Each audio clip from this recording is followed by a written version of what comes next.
Before we officially start, maybe I can introduce myself first. My name is Beatrice Walthall. I'm chairing the event today. Before the content and the interesting speakers start, I would like to share some housekeeping rules with you. So you're all on the same page, know what functions they are, which services. Hello, I see people are greeting from Geneva. Hello, nice to see you from all over Europe. Mehdi, can we have the next slide, please, with the housekeeping rules? Perfect, thank you. Yeah, hello everyone. Just some formal information so you know which functions and services they are on today. So we have mainly two functions, a Q&A section and a chat. Just so you understand the difference, the Q&A section is specifically for direct questions to the speakers we will hear later. So if you have any questions, it's a great way to get a direct communication. After the speakers have presented their input, we will ask the questions. And then there's also a chat function. Please use the chat function for like if you have technical questions or want to share some information with the others. It's a great way of networking. Yeah, it's an opportunity to introduce yourself. I can already see that some people are using the chat function exactly for that. That's great. And then we also have two services, let's say. On the one hand, we have translators today. So you can participate in English or German. You can see at the bottom of the list some buttons where you can choose a German or English room. So you can choose your preferred language. There's a little globe, usually a round globe, and then you can choose between English and German. And Katharina and Katrin are here today with us in translating, so thank you for that. And another service is that the webinar will also be recorded. So you could watch it later if you can't stay the whole time, or if you would like to share it with a friend or a colleague, we will send around the link afterwards. So yeah, the content can be shared. Like I said, if you have any questions, please use the chat. We have support and they can help you out. And for now, let's go to the next page, please. Here is an overview of the agenda, what you will hear today.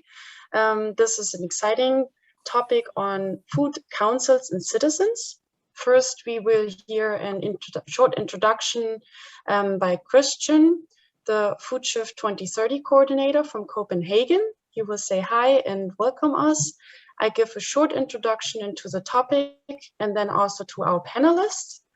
And after that, the three panelists, we will have a discussion round shared by Dirk Wascher from Metro.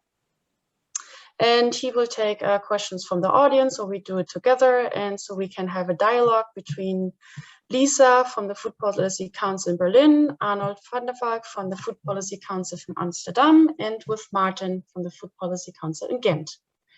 Afterwards, we will have finally a short conclusion and some outro to next events and some interesting videos and some media information.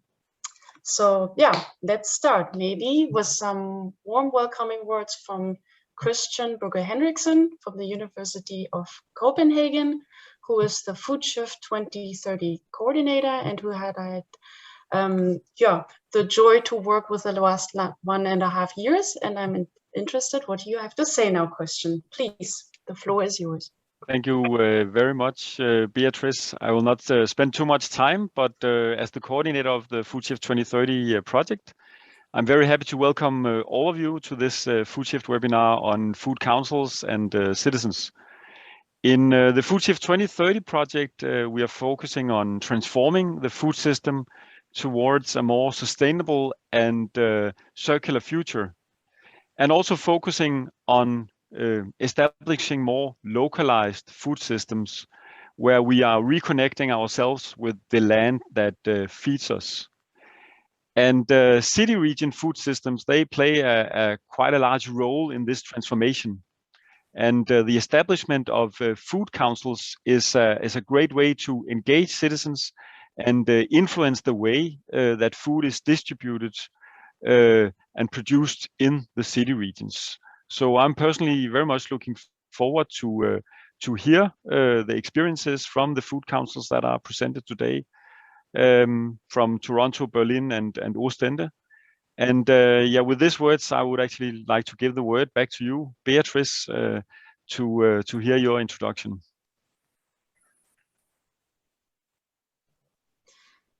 Thank you, Christian. Yes, as a short introduction to the topic, what will we talk about? What will we hear and learn about? The main question is, how are cities engaging in food system transformations? And by cities, of course, we don't just mean the urban physical infrastructure, but also the inhabitants, and in particular, citizens, local governments, and other organizations. And what does it have to do with food councils? So food councils are an increasingly popular way for citizens or for cities to bridge actions among those different stakeholders. For instance, local governments, community organizations, or citizens, local farmers, and so on and so forth. Food councils basically offer a platform for coordinating activities and sharing information, as well as championing policy change and strategic regional approaches towards food system change. And today, I welcome you. I saw we are now over 155 people.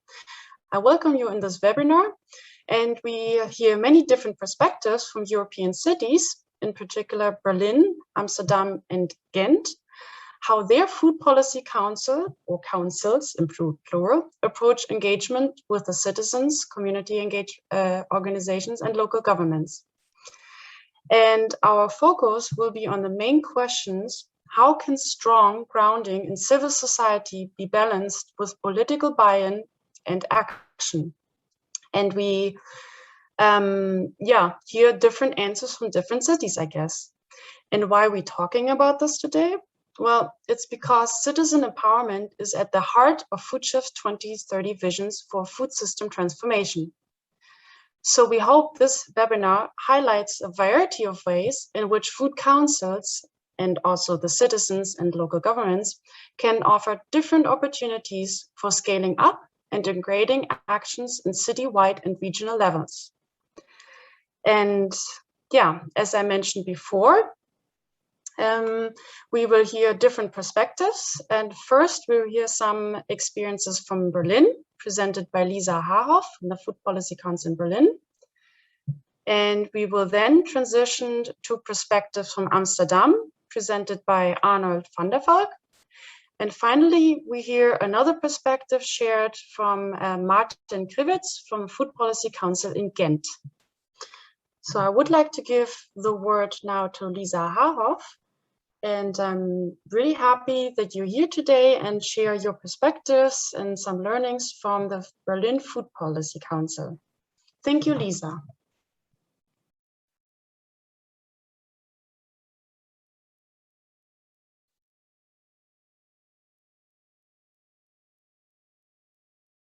I'm Lisa Haarhoff. I'm representing the Berlin Food Policy Council. I'm delighted to be here today.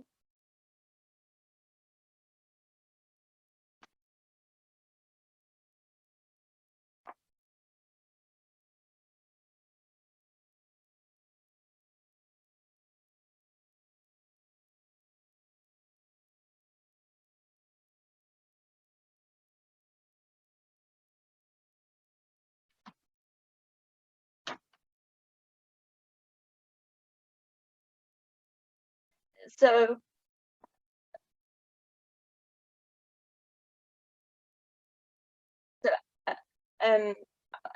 our food systems are currently at an impasse.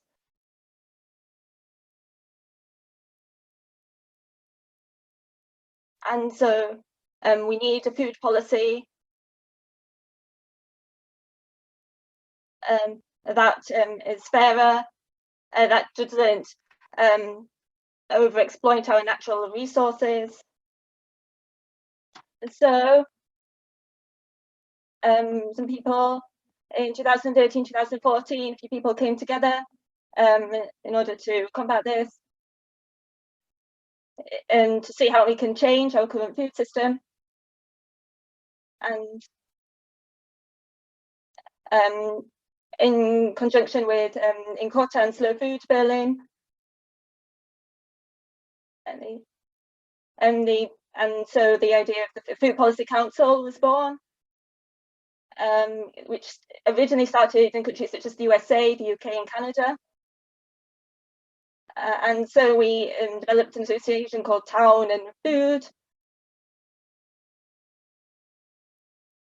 And in 2015, we had our first full general meeting with people from different areas of the food system around Berlin, sort of allotment owners, manufacturers, teachers, activists, and so on. And they discussed the idea how we could change the food system. And then they developed a vision paper, or a constitution, so to say. And then this was agreed upon our first full general meeting.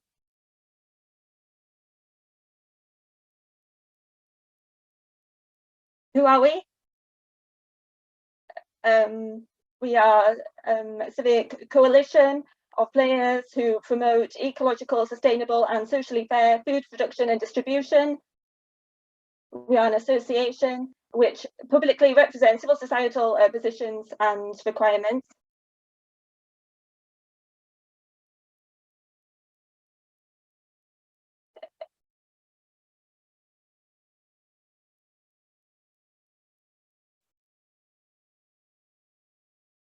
So we are open to anybody at any time.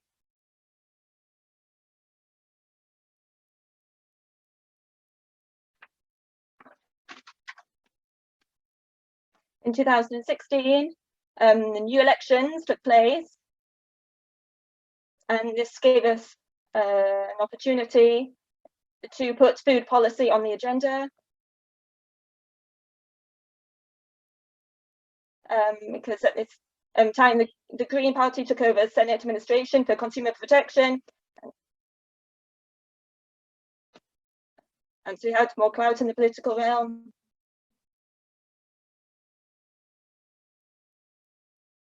And to use this to develop a food strategy, and so you're able to get involved in the process for developing a food strategy as well.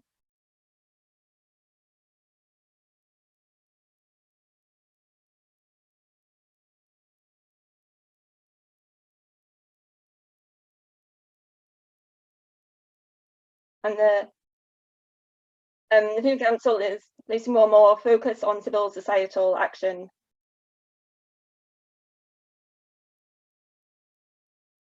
So the tools that we use, it's mainly lobbying. But we also maintain constant contact with each other.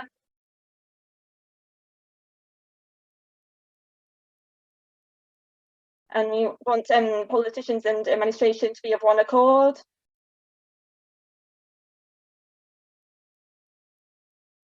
Increasingly trying to get politicians, administration, people in general to get together and to participate.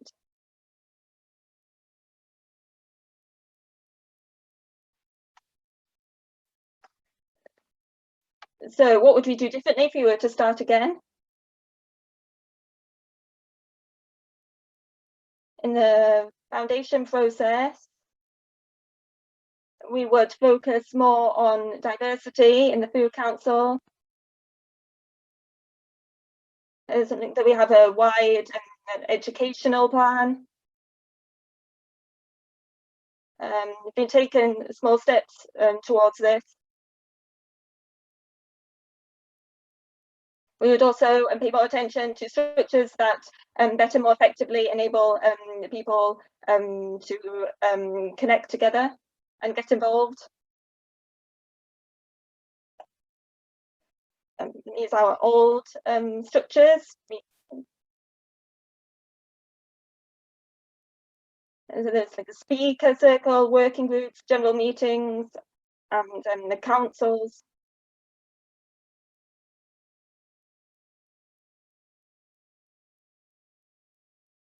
And it's important to maintain a flow of information between these different organisations. To make the decision-making process more transparent. It's our newer structure.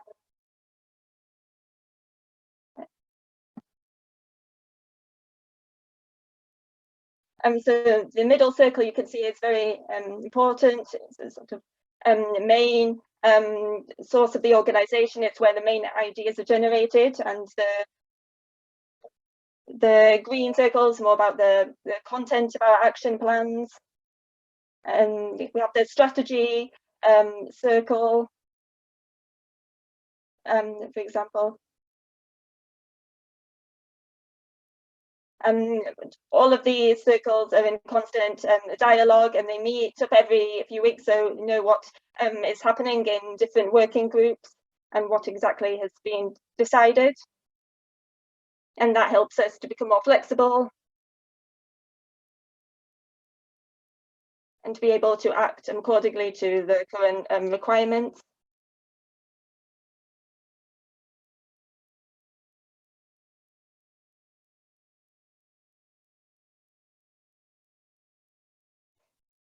Important that most important thing is that we have more transparency.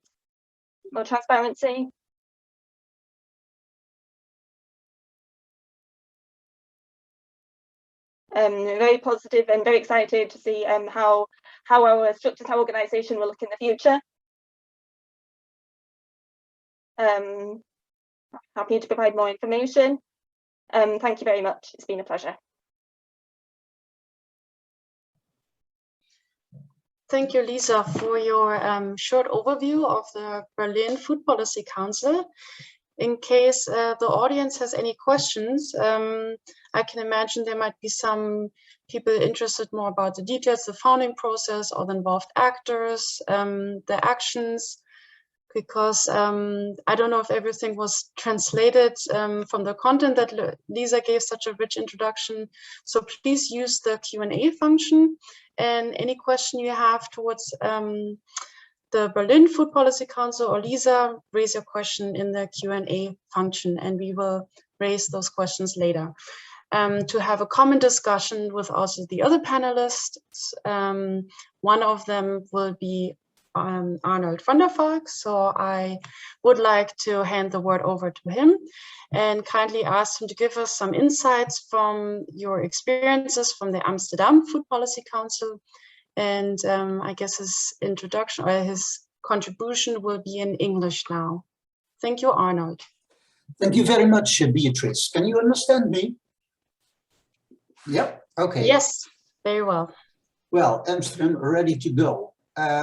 With a rather complex story, I'm afraid, because I will tell you the story of the genesis of 3 and maybe 4 food councils. Hope that you will understand the reasons why at the end when I get to the conclusions. It's a hybrid policy board in Amsterdam.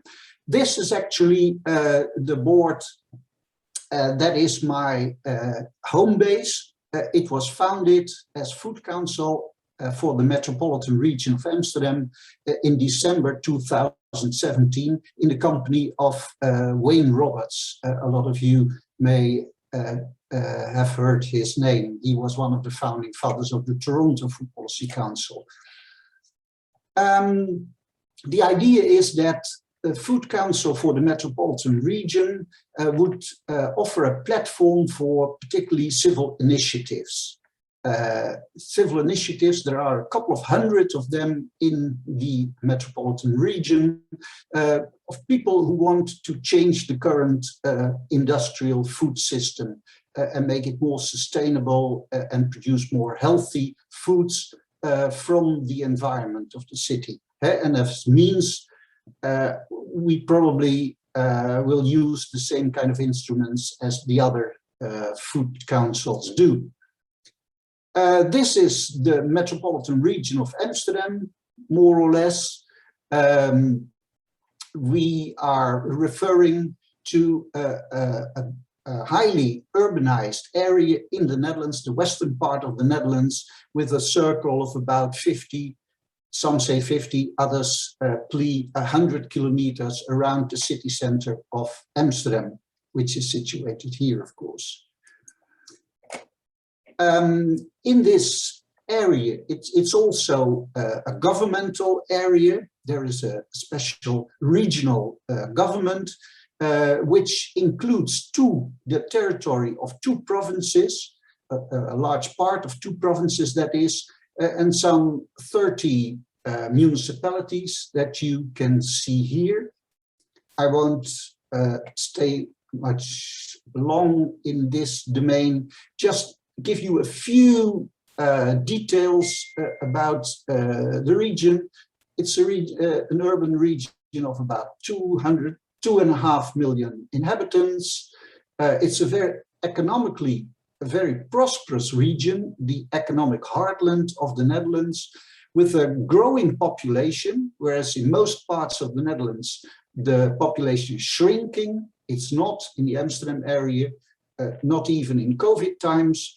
It's a very important airport, harbor, and a home of a lot of food-related companies. Our food council was established to make an impact in the food system, which is a very complicated phenomenon, as you will be familiar with. And there are some good reasons to be concerned about the food system. Here are some reasons in Amsterdam. In one form or another, you will probably recognize the food issues in your own hometown. Just to pick out a few of the cherries from the pie, a lot of jobs are involved, a lot of trips are involved, particularly through the air. As you are aware, the Netherlands, the Dutch government is proud to be the second exporting country for agricultural products in the world, but that of course is not perceived as only a blessing, because it also produces a lot of exhaust problems in the domain of traffic.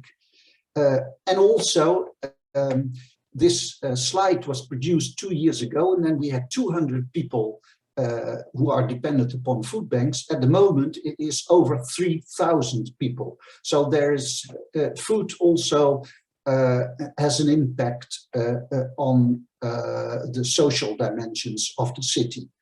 And we want to take care of this food system. So all these problems are interrelated. That is one of a very important element of our discourse. There is a governmental dimension and there is a civic dimension, which is important in the history of the food movement in Amsterdam. And I will refer to the dialogue from the perspective of civic initiatives, which started out about 20 years ago. And on the slide, you can see some of the actions that our governments have produced so far. A couple of memorandums on a provincial and a regional level. And the city of Amsterdam itself is also very active and tries to respond to civic initiatives with food policy documents. At the heart of our struggle of the Food Council is the aim of food democracy, defined as the fulfillment of the human right to safe, nutritious people. And it particularly focuses in on the ordinary inhabitants of the city and trying to empower them to get to grips with the food system and try to get rid of some of the deficiencies, some of the issues I just mentioned, particularly with respect to environment and health.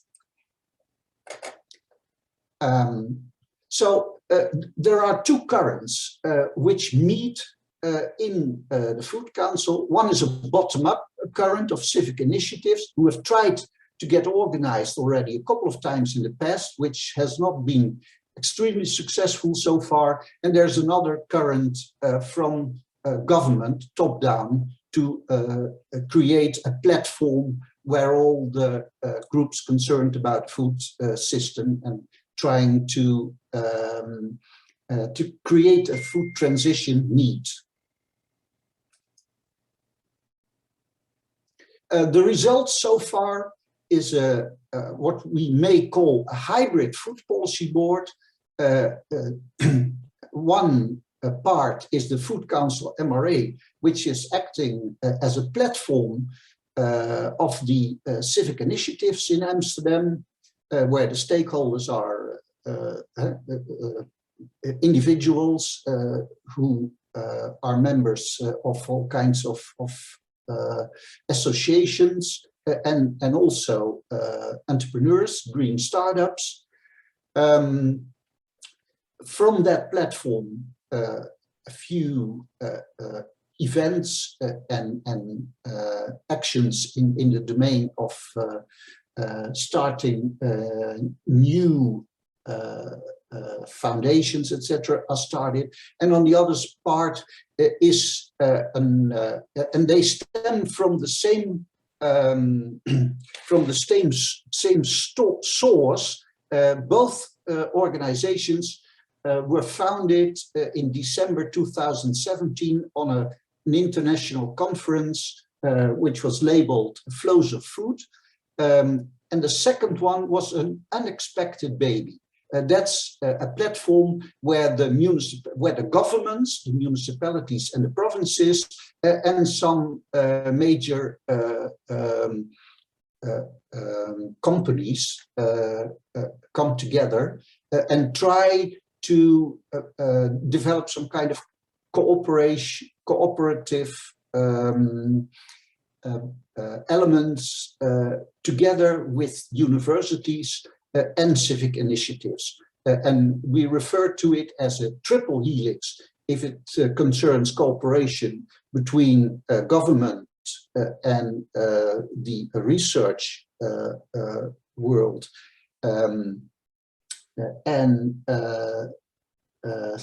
Sorry, now I forget one of the three.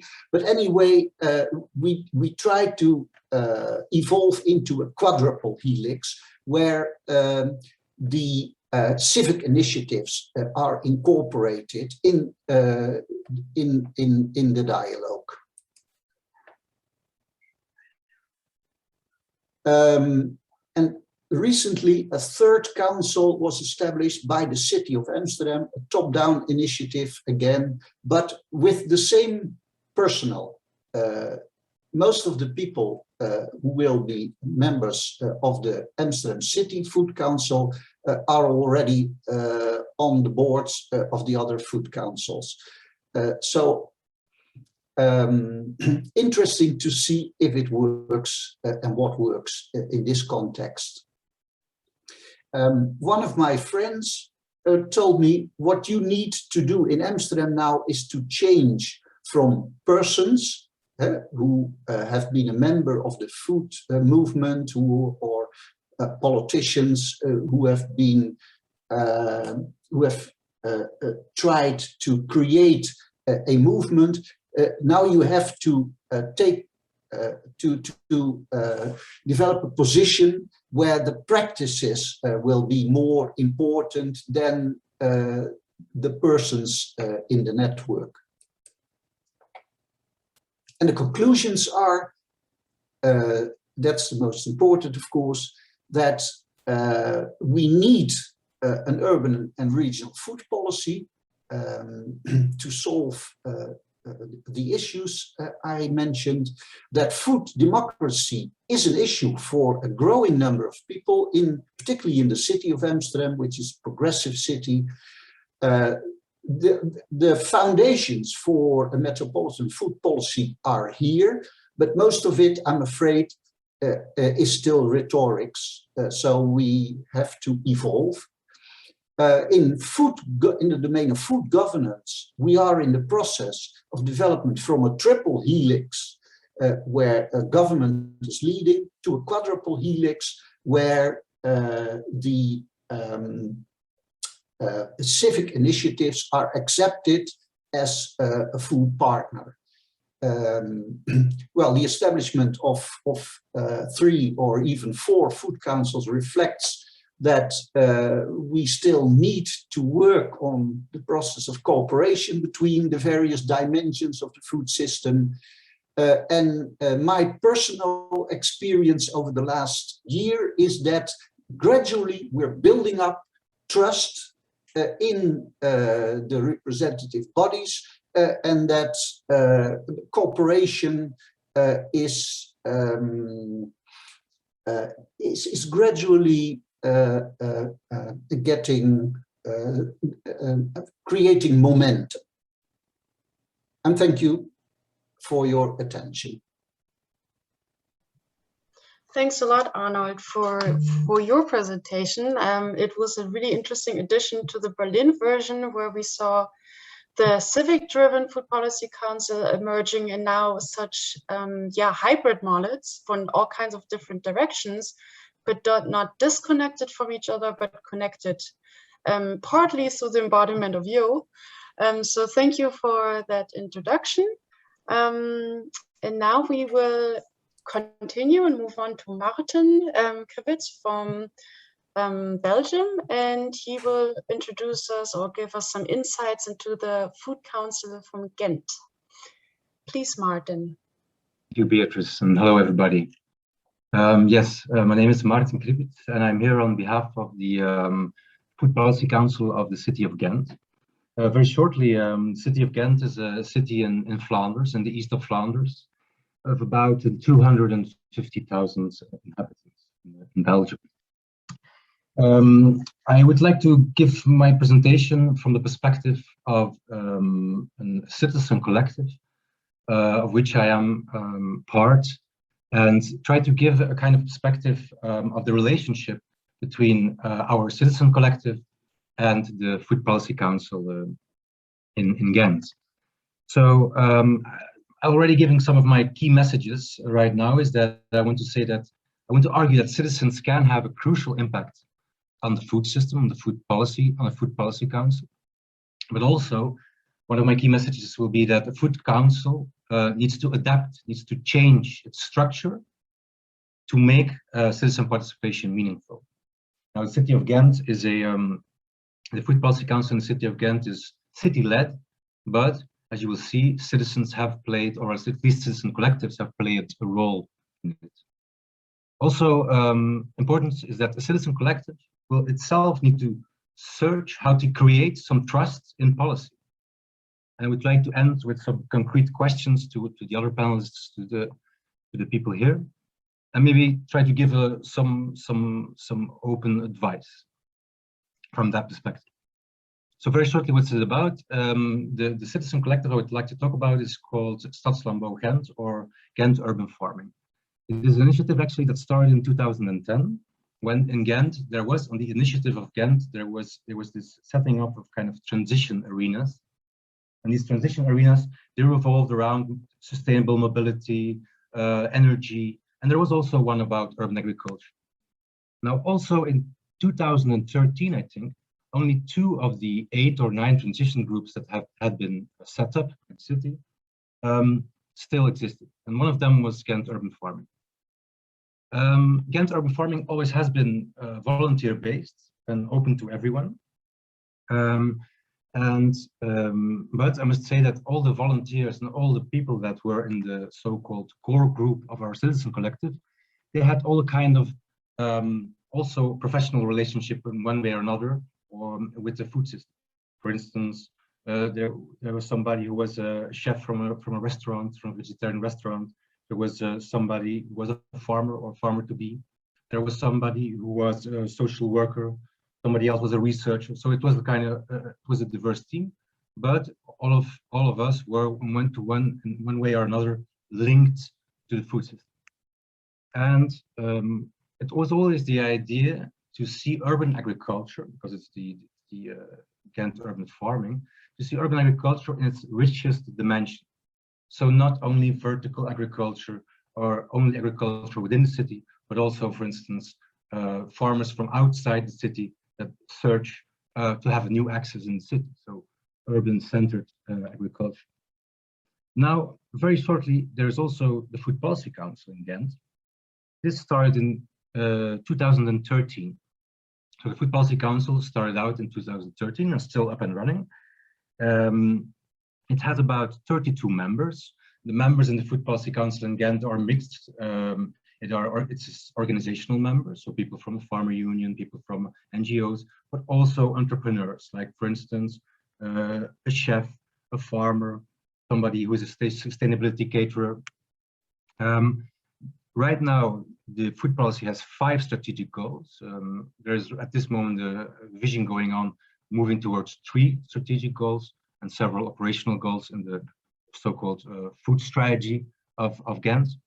And the Food Policy Council is embedded within a specific cabinet. And so it's a quite autonomous council. So I can say a bit more about that later. But now, very shortly, what was it all about when we started? It was about providing information to all the people in Ghent about urban agriculture. We had a website, we had Facebook. It was about organizing a dialogue and a knowledge exchange. And for this, we had, for years, actually, we had a kind of monthly or bi-monthly fora that we organized. And the third goal of our citizen collective is to represent urban agriculture in all its dimensions. And there we had also, we had one seat to say we were one member of the Ghent Food Policy. So we were a citizen collective as volunteer citizens being part of the Food Policy Council. And so what we did was we organized all different kind of fora, and here you see a snapshot from the topics that we addressed. We had fora that went about soil, about is urban agriculture only something for middle class. We had a fora about vertical farming, about the commons. Sometimes we played movies that were, for instance, on the relationship between organic farmers and the city, etc. So.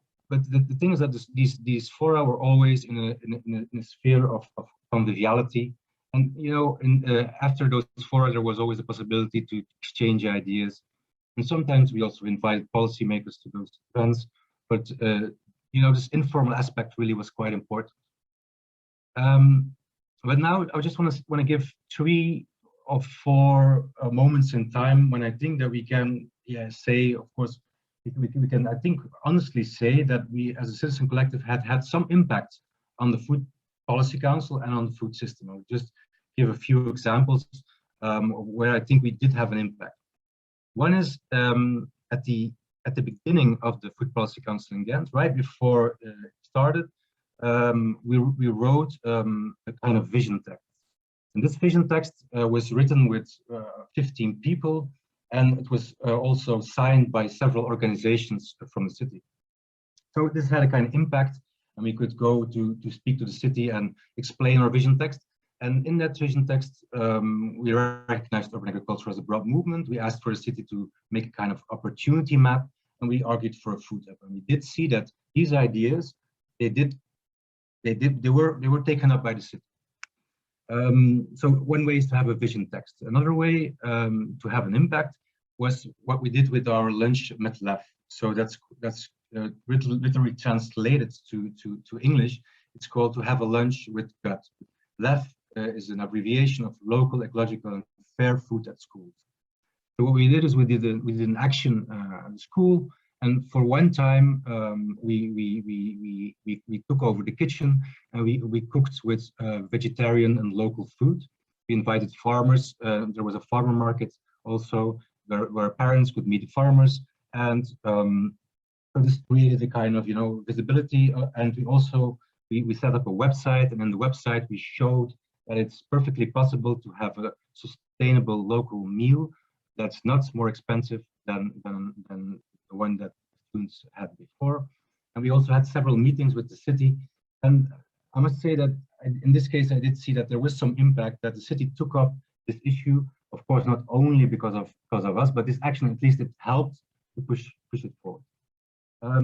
A third example is that at one moment in the Food Policy Council in 2018, there was a discussion on the governance structure of the Food Policy Council.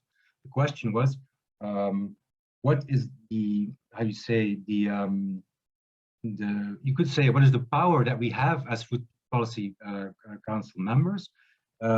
Is this only about getting information? Is it about getting to know the members, getting to know each other? Or is it also about making decisions together with the city? And together with other people from the Food Policy Council, we wrote a kind of note, and we presented the note, and there was a discussion on this note. And right now, this process is still ongoing, and the governance structure, of the Food Policy Council will be discussed. Actually, the 9th of November, we will have a dedicated mission to that, dedicated meeting to that, and that's another example.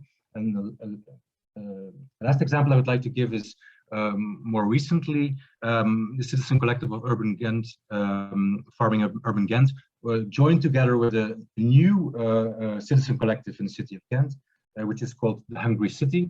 And there, these citizens, as you can see here, there was a protest. There was also an open letter to the mayor, and it was about kind of a cry for attention of the public, because the city of Ghent is selling its public land, so it's selling a public agricultural land. So there was a reaction to this, and because a lot of people supported this protest, a lot of people from different backgrounds, the city of Ghent took up this issue and is now saying, okay, we will not sell any public lands of agricultural land for 2 years, and we will make a vision. So this is a kind of, also again, a kind of, that you can have an impact as a citizen. And I was reflecting, like, maybe on this relationship, and the relationship between the Food Policy Council and a citizen collective. And maybe I think that in both camps, on both sides, there can be important things to take into consideration in order to facilitate citizen participation. And I will just only name a few here. That's some kind of lessons that at least I learned from being part of the Food Policy Council in Ghent and being part of the citizen collective. But I would be very interested to hear your ideas as well. One is communicate about your Food Policy Council. I think it was in 2015 or 16 that we realized that a lot of people, let's say, citizens, are not aware that the city of Ghent had a local food policy council or a local food strategy. Even more important, perhaps, is make your council's decisions matter.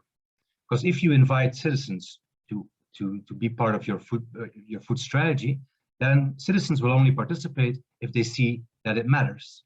So important is that your council's decisions matter. Provide a solution for the inclusion of non-paid members.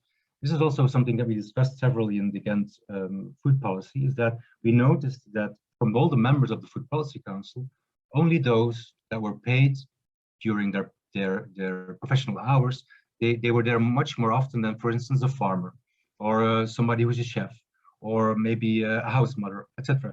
But how can you also invite those people? How can you provide a solution for that? Another suggestion, I think some Food Policy Councils do this, is to make the Food Policy Council meetings open to the public. For instance, to have them in public places so that citizens can be there, or to go to specific places and to have the Food Policy Council on location.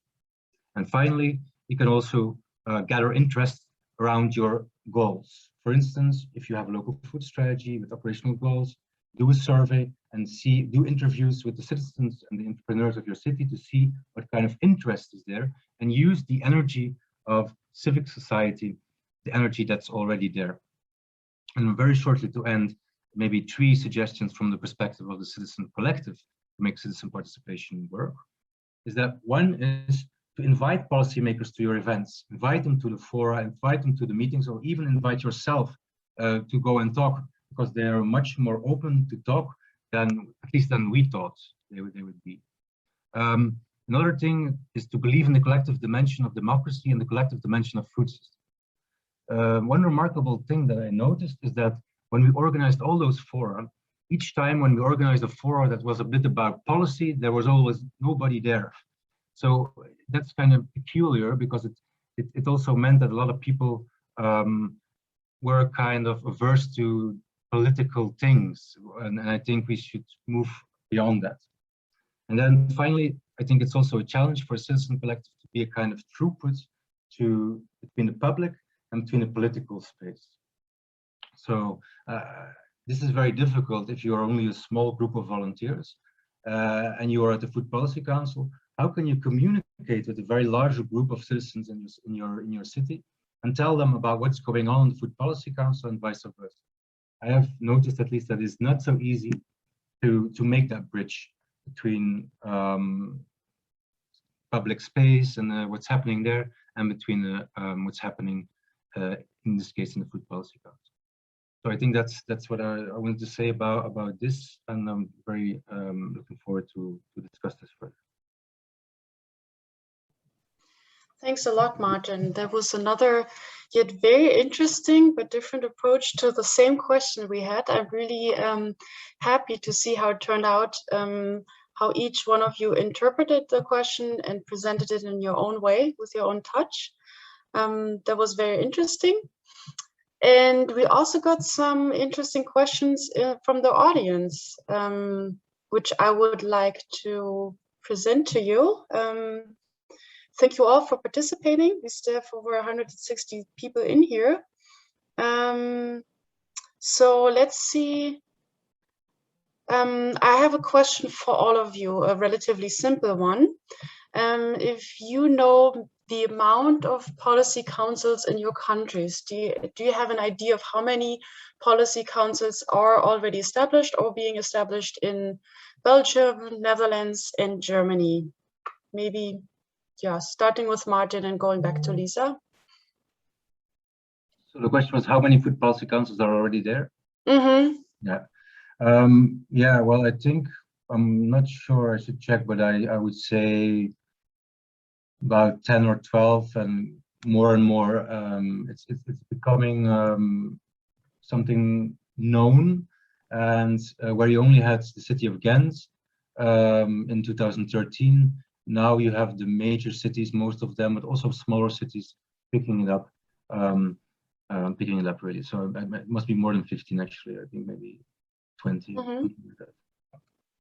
That's a good number already. And in the Netherlands, Arnold, what do you think? Yes, it's more or less the same as in Belgium, much to my surprise, with one difference, that we have lost our first food council already. I think that will happen in other countries also. The Rotterdam Food Policy Council was the first one, the leader, and that one has collapsed already.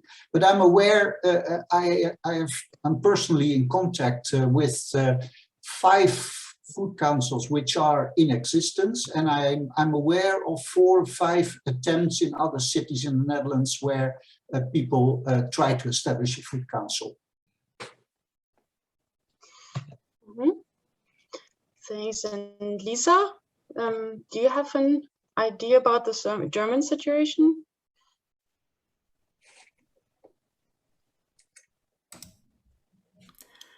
I would say maybe we've got about, I think 30 of them, between 40. around 30 food councils. I opened the map recently.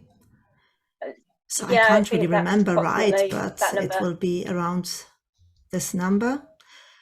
So we've They include got Berlin, some food Hamburg, councils in Berlin, in Cologne, Hamburg. and those are the main cities, some of the main cities. Mm-hmm. Yeah, I don't know if you also heard two translators simultaneously. We apologize from the technicalities here. If I understood it correct, it was also a similar number, 14, 15 in Germany as well. So in all three countries, regardless of their size, it's somewhat similar actually. And also the numbers are growing recently. As of what I can say, in Germany since 2015, so the last 6 years, it's been growing rapidly. Yeah, and then we have another interesting question. I think that can also be to all three of you, not just one, which was by Michael, I believe, if I pronounce it correct, which is Michael is interested in how the councils are engaging stakeholder representatives for the whole community and how they keep them active in the council. So it's basically, I guess, a community outreach question. How do you engage them and how do you continue to keep them active and engaged in the Food Council?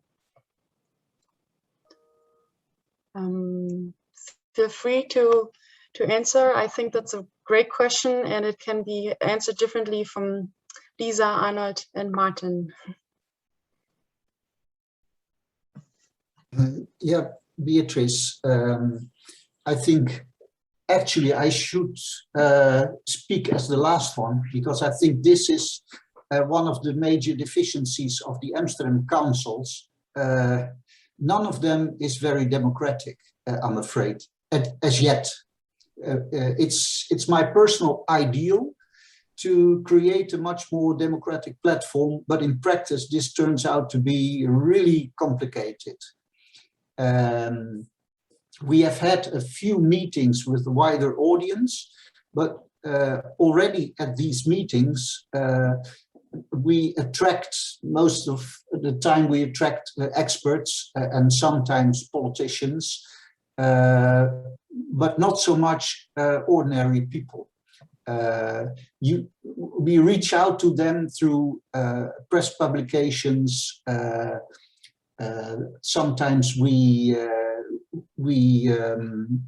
act as speakers on public meetings, etc.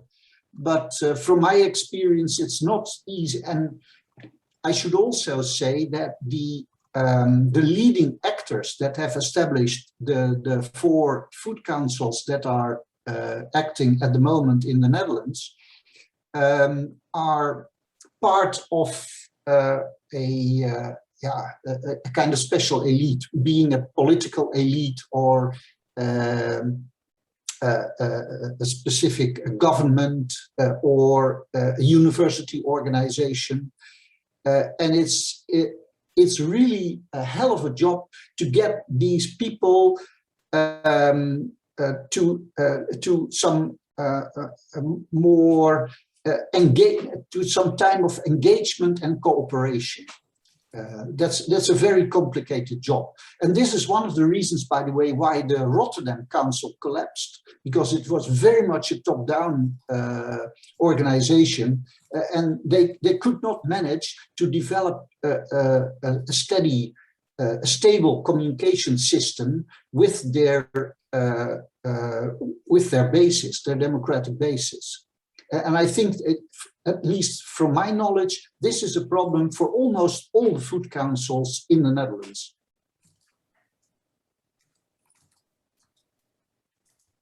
Yeah, that's a good observation, Arnold, that I've also shared. I don't know how it is in Belgium, Martin. Can you share some from your perspective? Do you have similar issues or other issues, or maybe some solutions to this issue? I appreciate your honesty, Arnold. It's good that somebody puts this, to like puts a point to this. Now, again, in Ghent, there's a well-balanced way to approach stakeholders, at least. So the Food Policy Council in Ghent what they do is when they invite, when there's a new legislation starting, so a new period for the Food Policy Council, what they do is they take like the food system and they look at all the changes of the food system, so the distribution, the processing, the farmers, the different NGO topics, etc. And that's, so they try to have that, and then they try to put actors next to it, and then they invite those people in order to have like a broad, representative, group of people. And I think it worked quite well. If you go to the website of Ghent en Garde, then you see that indeed it's a well-balanced mix. And what to do to keep them, to engage them is, as I already said, yeah, one thing is that to make it clear what their role is, and this is not so easy because you need to be as a city, you need to be sure that you can also act towards what you have promised, etc. But more concrete ways, maybe two things that I appreciate very much in the Ghent Food Policy Council is the one thing that they do is that they, instead of always meeting at the municipality hall, which is also a nice place, they go towards external locations. So for instance, we have a Food Policy Council at a farmer's place. We had one at a vegetarian restaurant.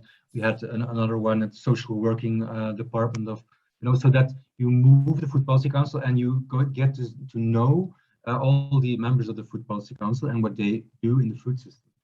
And then, so I think that's a very, very practical thing that really worked.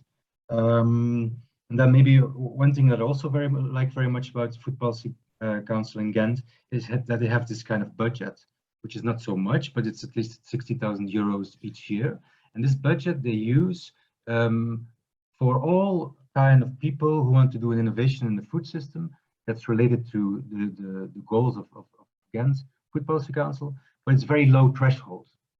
So it's very low threshold. It's very easy to. It's only one page. You can as a farmer, for instance, or as not a professional project writers, easily apply. And I think this is a low threshold. It really, I think it's the third time they do this. It really helps to move forward several innovations in the food system. And so I think that's maybe two suggestions that I really like about Ghent. These external meetings and also this budget for this low threshold participation. Thank you, Martin. Moving on to Lisa, do you have some perspective for contributions to the questions of citizen engagement or community engagement and endurance?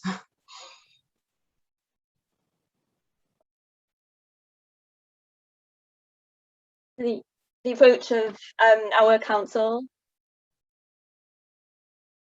is that we're a very public movement. We have 2 general meetings a year. Anyone can attend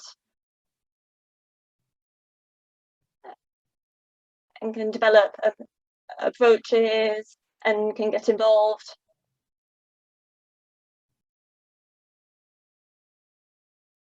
For a few years, quite a while now, we've had a lot of different working groups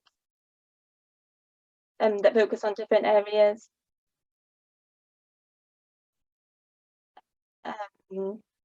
That we run on a voluntary basis.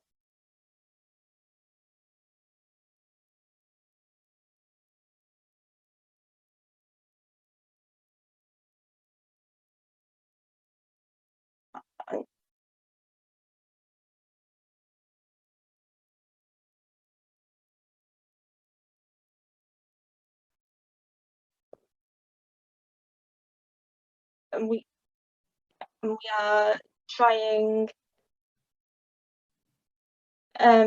are trying to develop more openness through the structure and enable people to get involved through these new structures that we've developed.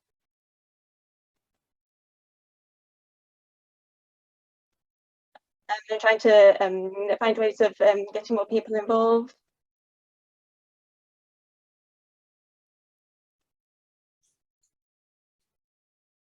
Trying to get people involved who haven't been previously so involved in the food policy, which is one of our current challenges.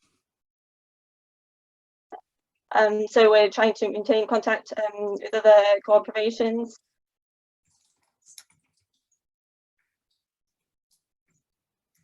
This is something that we still need to work on.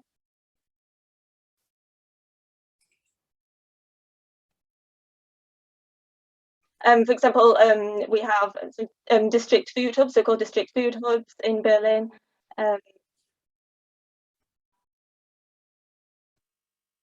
And we're developing a food campus.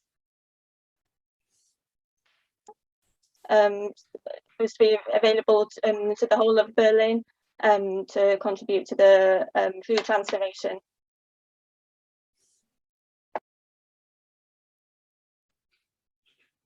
Well, thank you, Lisa. I guess somewhat similar issues also about reaching out to other groups, like more diverse groups. We've seen across all councils, but yet a different approach to solving it by trying to experiment and play with the sociocratic governance structure of the Food Council.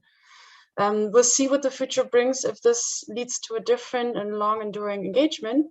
But to enrich this discussion, we also have Dirk Wascher on board today, who is also a member of the food shift community and informally called our innovation manager among the food shifties. So it would be interesting to share your perspective, Dirk. Do you have a question from your role and also as an expert on innovations, social innovations and so on, towards the panelists today? Yeah, thank you, Beatrice. Yeah, thank you, dear speakers. I've been, of course, following your statements and presentations closely. Innovation is on demand in the transition process. And of course, a food council is, on the one hand, quite a long time established as a concept, still not known to many, and still in development. So I do believe there are innovative elements we heard, and it's still striking me that the organizational structure, which we just discussed in terms of the role of the citizens, but reaching out to other groups, the organizational structure seems to be key to a certain degree, especially looking at the aspects presented by Arnold and also by Martin. It appears that the one food council, food policy council, might not be the ultimate answer. And it seems like from the struggle, I almost would call it, in Amsterdam, of having 3 or 4 structural elements, which are called food council and have a top-down and a bottom-up perspective. But also the example from Martin of looking at a collective, citizen collective, yeah, approach and the food council. So also a kind of 2 pillars which kind of appear to be complementary. I wonder whether the speakers wanted just to add, in Lisa's case, in terms of the Berlin Ernährungsrat, Food Policy Council, I recognize this graphic had quite a closed circle. And what I noted is, where is the link to the city? And I'm sure it's there is dialogue going on. But how important is it eventually to think about more than just one structure, and wondered about whether you can talk about the lessons learned from this perspective?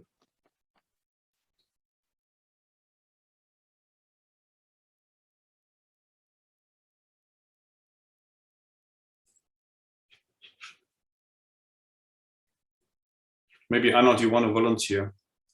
Yes, of course, Dirk. Very relevant remarks. Yeah, speaking from the Amsterdam situation, I think there has been a bug in the whole governance part right from the beginning. And the elephant in the room has not been mentioned as yet, but that is funding. I think that's absolutely we managed to get the Food Council MRA as a platform for civic initiatives. We managed to get it going with the almost full-time input of labor from two individuals, being my partner Jeffrey Spangenberg, who is an entrepreneur, and myself, being a retired professor. But of course, you can't keep the whole machine going with two people.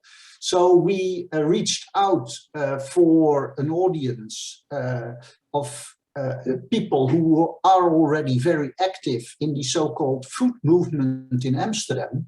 And I must say, we got lots of support, but not support in terms of funding and at least not substantial funding. That was one of the reasons probably why the municipality of Amsterdam did not join the Food Council, whereas before the meeting, they promised that they would do just that. Right. So it unveils probably quite a power struggle. Yes.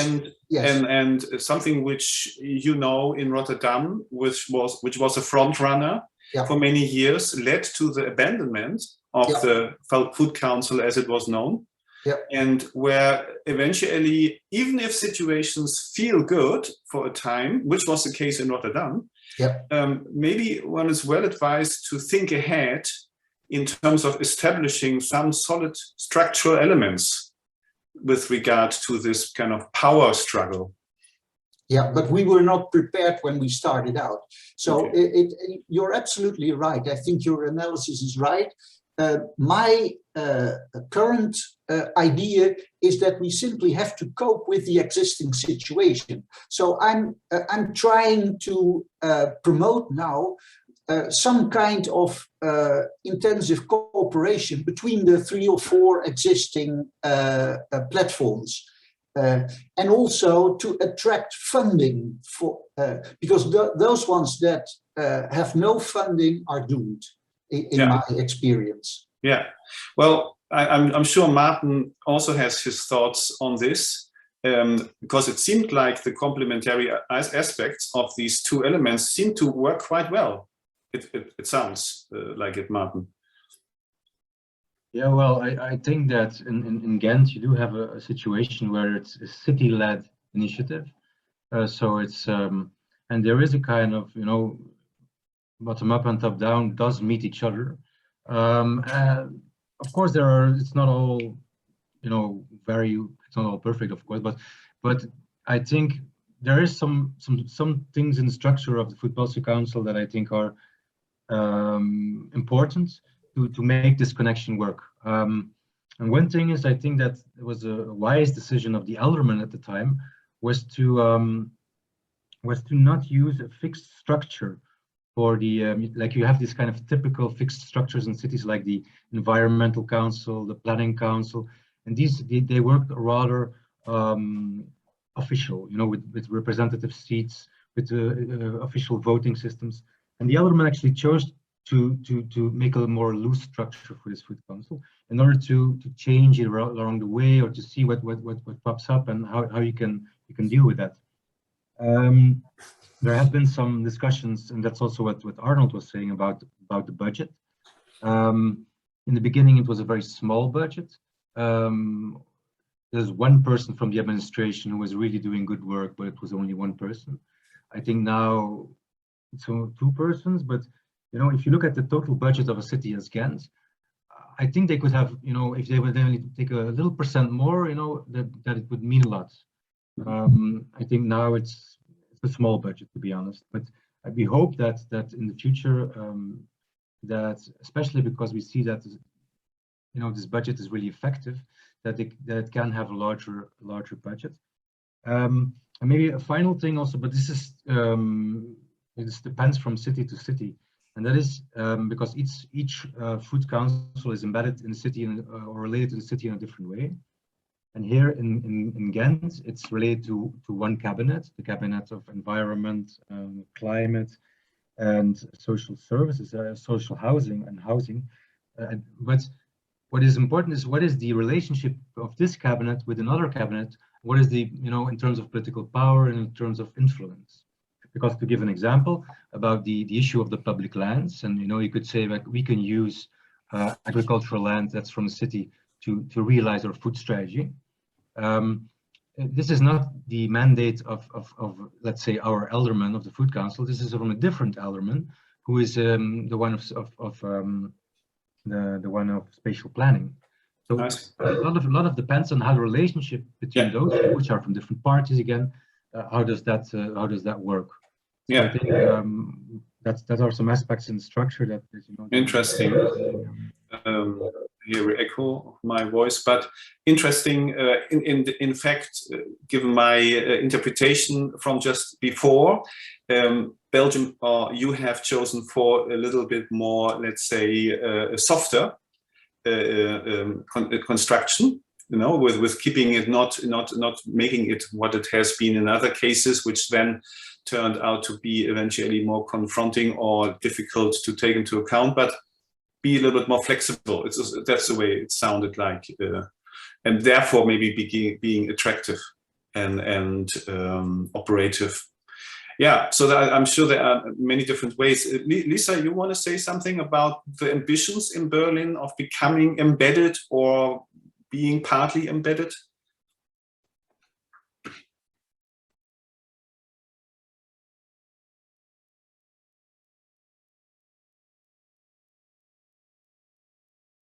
The Berlin Food Policy Council it's built on a completely civil societal basis.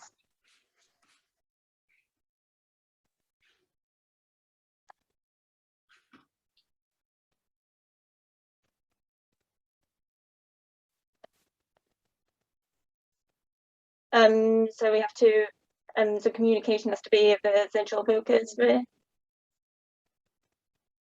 in order to be able to communicate with the town.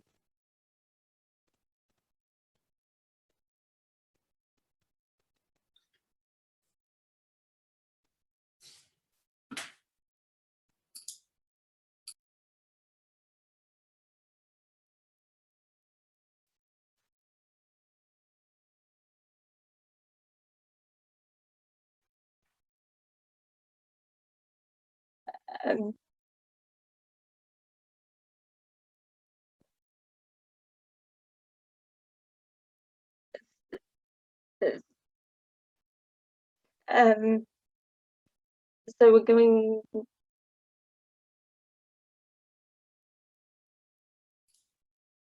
Okay, thank you. We are constantly in touch with administration, the General Administration for Consumer Protection, ensuring that we're in constant contact with them.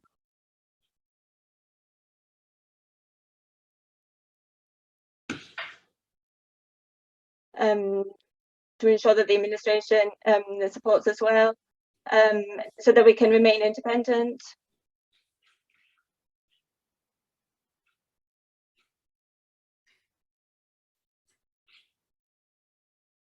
Please the interpreter, apologies for sound issues. Okay, thank you, Lisa, for that input. Yeah, we're having some issues, some technical issues with the translations. My apologies from this side to all the German speakers that need English, the other way around, English speakers that need translations. There is a delay in the technicality in the microphone, so they can't really hear it and translate everything. So we can see Lisa has a lot to say and would love to share her wisdom. Yeah, my apologies that not all the information is going through, but we will try to answer all the answers in the chat. And there were also more interesting points raised, and several people highlighted the interesting aspects of sociocracy and the relevance of it. And for all the people that don't really know what it is or have not heard much about it, so sociocracy is let's say a more dynamic governance model or type of governance model that works on circular structures and sees governance more as a system And I think that's why it also works really, really well with food system governance, which is also a system. And I believe it was invented by a Dutch guy from the Netherlands. So maybe Arnold, you can familiarize the Dutch policy councils on it. And Yes. it's basically also is more works on consent, so that people have a dialogue and a discussion than on just majority vote or voting on general about opinions. And I know from the Berlin Food Policy Council, what I found particularly interesting is that they have like a kind of like a thermometer and a range of like absolutely disagree, like this is a no-go, this, and then a gray range in between where it's debatable and people deliberately discuss certain topics, and then another end which is an absolutely like 100% agreement on everything. And within this range, this is where lots of the discussions takes place. And anybody that's interested in innovative adaptive governance model, I highly recommend the Sociocracy. And there was also a question for Lisa. We'll see if we can figure it out with the translation, but someone wanted to know more about if you have any experiences, what works well and what doesn't work well with this model, or what kind of insights you have. I know it's relatively new, the structure, but maybe you can already share some ideas or follow-up information on it. Shall I answer your question? Because I'm informed that the leader of the newly established The Hague Council, Lianne Lankrijer is her name, I will put it in, is an expert in the domain of sociocracy. And the Hague Food Council, in my perspective, is one of the most successful ones in the Netherlands that do practice food democracy. And I think this is due to the application of sociocratic methods. I will type the name in the questions and answers.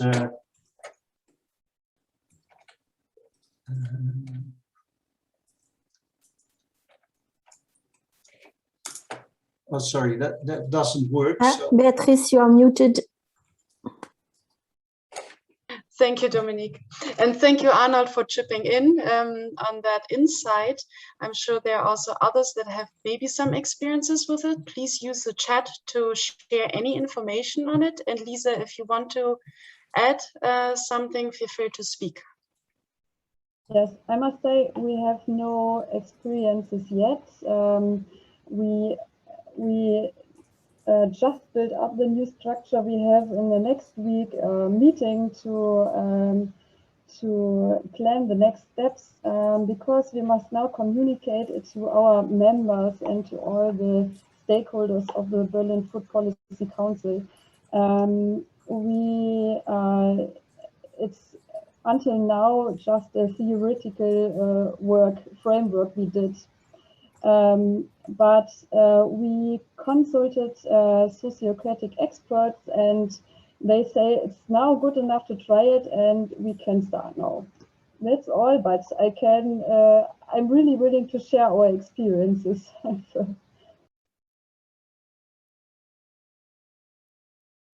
Thank you, Lisa, also for spontaneously switching to English.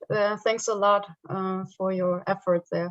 And I have a quick question, or I don't know if it's a quick question. I don't know if the answer can be just as quick for Arnold about the Policy Council in Rotterdam. There has been a question raised why the council in Rotterdam has failed.